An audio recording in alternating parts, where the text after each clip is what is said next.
Assalamualaikum warahmatullahi wabarakatuh. Di sini saya Afinda Laili Nurjanah, mahasiswi Prodi Ilmu Hadis, untuk memenuhi tugas mata kuliah Ilmu Ma'anil Hadis. Saya akan menerangkan sedikit tentang hadis yang menjelaskan tentang batalnya sholat ketika perempuan melintas di hadapannya. Di sini ada suatu hadis yang terlihat menganggap bahwa wanita itu lemah, menyebutkan bahwa perempuan anjing keledai jika lewat depan orang yang sholat maka menyebabkan batalnya sholat. Seperti riwayat wa haddatsana Ishaq bin Ibrahim akhbarana al-Makhzumi haddatsana Abdul Wahid wa ibnu Ziyad haddatsana Ubaidullah bin Abdullah bin Aswam haddatsana Yazid bin Aswam an Abi Hurairah qala Rasulullah sallallahu alaihi wasallam yaqta'us shalat al-mar'atu wal himaru wal kalbu wa yaqi dzalika mithlu mukhiratir rahl. Di sini menjelaskan bahwa apabila salah seorang dari kalian berdiri sholat, bila di hadapannya ada benda setinggi tiang pelana unta, maka hal tersebut telah menjadi pembatal dirinya dalam sholat. Dan apabila di hadapannya tidak ada benda setinggi tiang pelana unta, maka sholatnya bisa diputus oleh keledai, wanita, dan anjing hitam. Konsep pemahaman hadis di sini, pengertian perempuan dalam hadis di atas tidak bisa difahami langsung secara tekstual. Perlu ditakwilkan serta dilihat kembali apa ilat dalam hadis tersebut. Meminjam konsep dari Ibu Nurun Najwa dalam memahami hadis, yaitu yang pertama, memahami dari konteks historis untuk menguji validitas hadis. Yang kedua, metode hermeneutika untuk memahami teks hadis tersebut, bisa dari memahami dari aspek bahasa, memahami dari konteks historis, atau memaknai teks dengan menyarikan ide dengan mempertimbangkan data-data sebelumnya. Lanjut, di sini ada beberapa takhrij hadis. Yang pertama, Sunan Ibnu Majah hadis ke-939 dari Ibnu Abbas, hadis ke-940 dari Abu Hurairah, hadis ke-941 dari Abdullah bin Mughaffal, hadis ke-942. Yang kedua, Musnad Ahmad bin Hambal, hadis ke-3071 dari Tu'bah, hadis ke-7642, dan seterusnya. Yang ketiga, Sunan Abu Daud, hadis ke-602 dari Hafiz, hadis ke-603 dari Ibnu Abbas, hadis ke-604 dari Ibnu Abbas.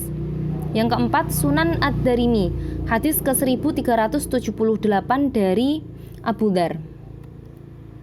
Lanjut, dalam hadis pokok yang telah disebutkan di atas, i'tibaru sanadnya, yang pertama, nama periwayat Abu Hurairah yang menjadi periwayat pertama, dan sanad ke-6 Yazid bin Aswam, periwayat kedua, sanad ke-5 Ubaidillah bin Abdullah, periwayat ketiga, sanad ke-4 Abdul Wahid, periwayat ke-4, sanad ke-3 Mahzumi, periwayat ke-5, menjadi sanad ke-2 Ishaq bin Ibrahim, periwayat ke-6, sanad pertama, dan Imam Muslim menjadi periwayat ke-7, dan beliau adalah mukharrij hadis.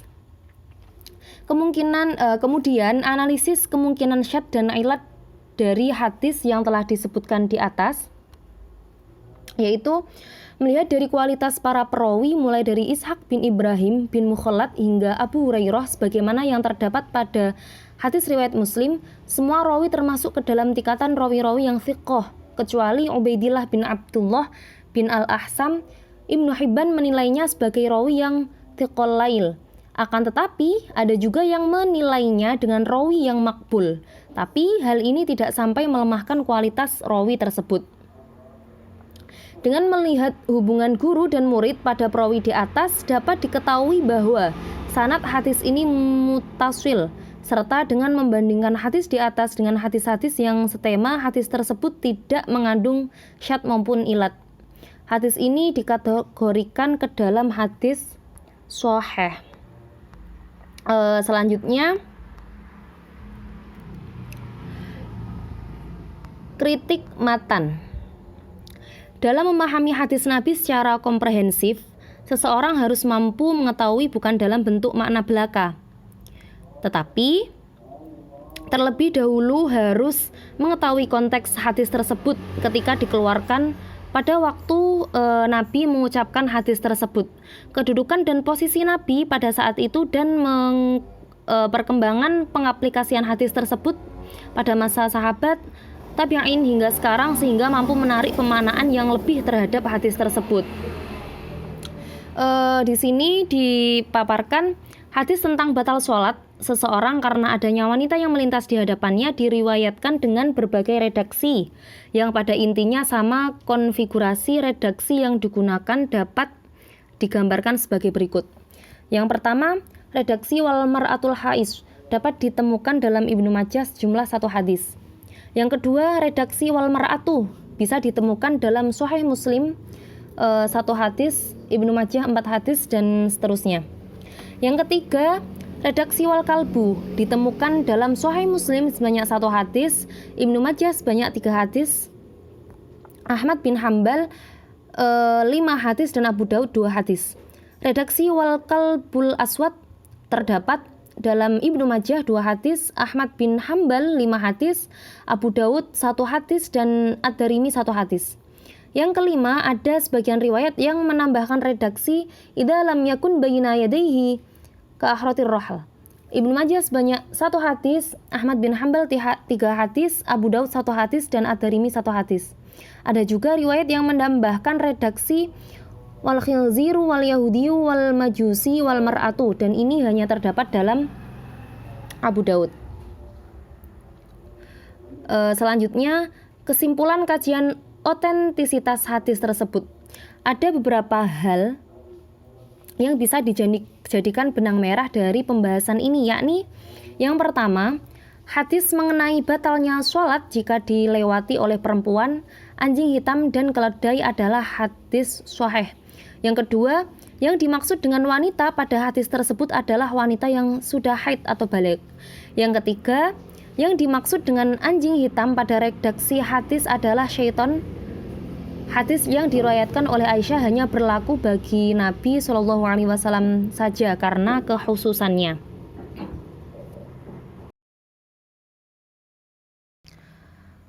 Lanjut, pemahaman hadis. Hadis ini dinilai kaum feminis sangat tidak adil karena seakan-akan kalau laki-laki yang lewat di depan orang sholat tidak termasuk dalam maksud hadis ini, dan laki-laki yang lewat di depan perempuan yang sedang sholat tidak diatur. Jadi maksud hadis ini, perempuan dapat menyebabkan batalnya sholat seseorang apabila perempuan tersebut melintas dari arah kiblat orang sholat. Padahal jenis perempuan sebenarnya banyak.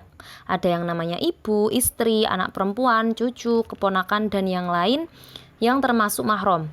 Hadis ini menjadi kontroversi bila dikaitkan dengan bantahan Aisyah yang menolak kebenaran riwayat ini. Menurut Ibnu Rushd, hadis versi riwayat Abu Hurairah ini bermakna terganggunya konsentrasi orang sholat karena lewatnya perempuan dari arah kiblat. Sama halnya dengan terganggunya konsentrasi orang sholat karena ada laki-laki yang lewat. Dalam kasus Aisyah menunjukkan sholat Nabi tidak rusak karena tidak terganggu konsentrasi beliau. Jadi tidak rusak sholat laki-laki atau perempuan kalau konsentrasinya tidak rusak karena lewatnya seseorang yang berjenis kelamin laki-laki atau perempuan. Oleh karena itu, laki-laki dan perempuan dalam hukum Islam adalah sama, tidak ada yang dikecualikan. Di antara ulama yang menempuh jalan nasakh, jadi hadis versi Abu Hurairah ini telah dinasakh oleh hadis versi Aisyah. Tapi jalan nasikh ini tidak mungkin sebab metode nasikh dilakukan apabila kedua hadis ini dapat dikompromikan, dapat ditakwilkan dan diketahui sejarah awal penurunannya.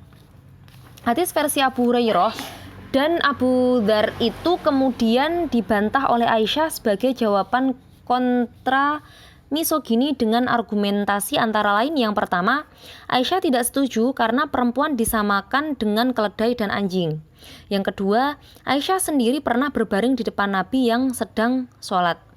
Argumentasi Aisyah yang kontra misoginis direkam dalam berbagai versi mengisyaratkan keberatan Aisyah yang tidak rela perempuan disamakan dengan anjing dan keledai.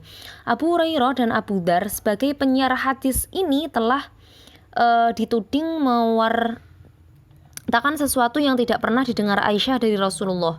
Dengan argumentasi seperti yang dikemukakan di atas, sanggahan Aisyah tersebut sangat logis karena Aisyah sendiri sebagai pelakunya.